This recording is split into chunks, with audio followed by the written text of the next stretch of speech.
Let's kick it off with the Super Bowl. Yesterday's big game was very exciting. Like, I don't know why they don't just make every football game the Super Bowl, you know? That way you get more people watching. And the best thing about it is, even if you don't like the sport, you're bound to find something else exciting. And they have done it.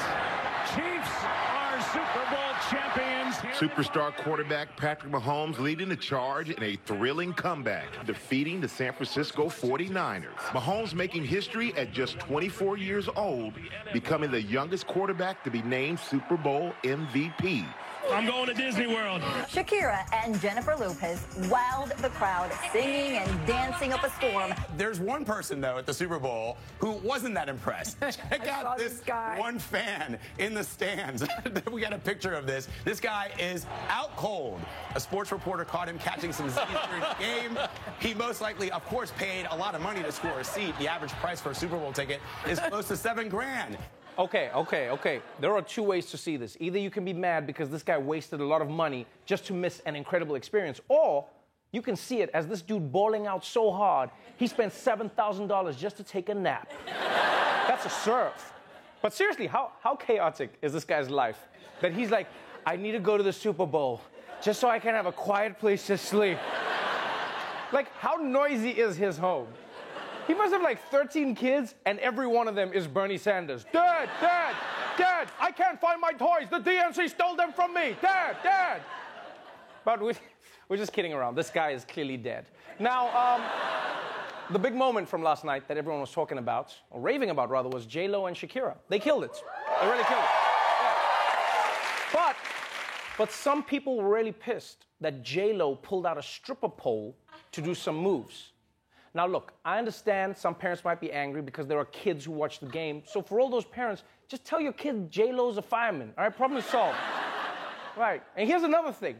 J-Lo spent months learning how to be a professional pole dancer for her movie Hustlers.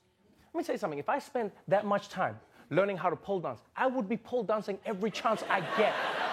I don't care where I am. I would be doing it. I'll be in the subway like, jump on it. Let's do it. Right in my pole. Ever since traffic apps like Waze came along, people have complained that their neighborhoods are packed with cars trying to find the quickest routes. Well, now one artist in Berlin might have found a solution.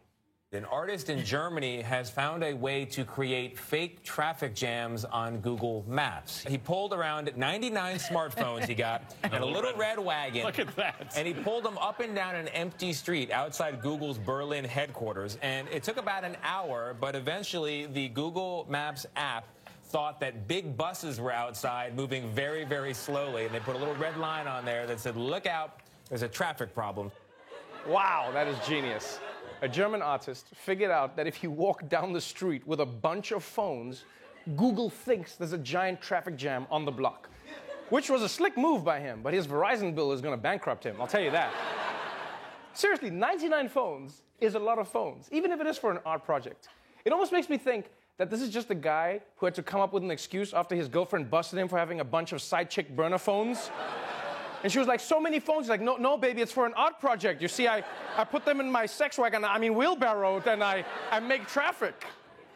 Yeah, but this just goes to show that you can't always trust these apps. Like, I can't tell you how many times I've been disappointed that when my Uber arrived, it wasn't spinning uncontrollably. It's never accurate. Now, a lot of people were pissed off at this guy for disrupting traffic, but personally, I support this artist. Because if there's one thing I've learned from history, it's that when a German is trying to become an artist, you help them become an artist before they become something else. So yeah, to that German artist, I say, deine Kunst ist wunderbar, arbeite niemals in der Politik, danke.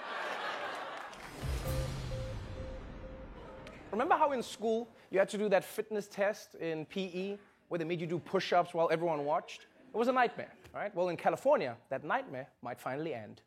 Governor Gavin Newsom wants to halt mandatory physical fitness tests for California students because kids are getting bullied over them.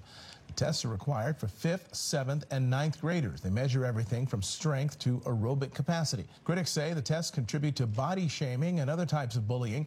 Yes, California's governor wants to suspend gym class fitness tests in order to curb bullying. Because we all know bullies can't body shame you without the metrics. You know?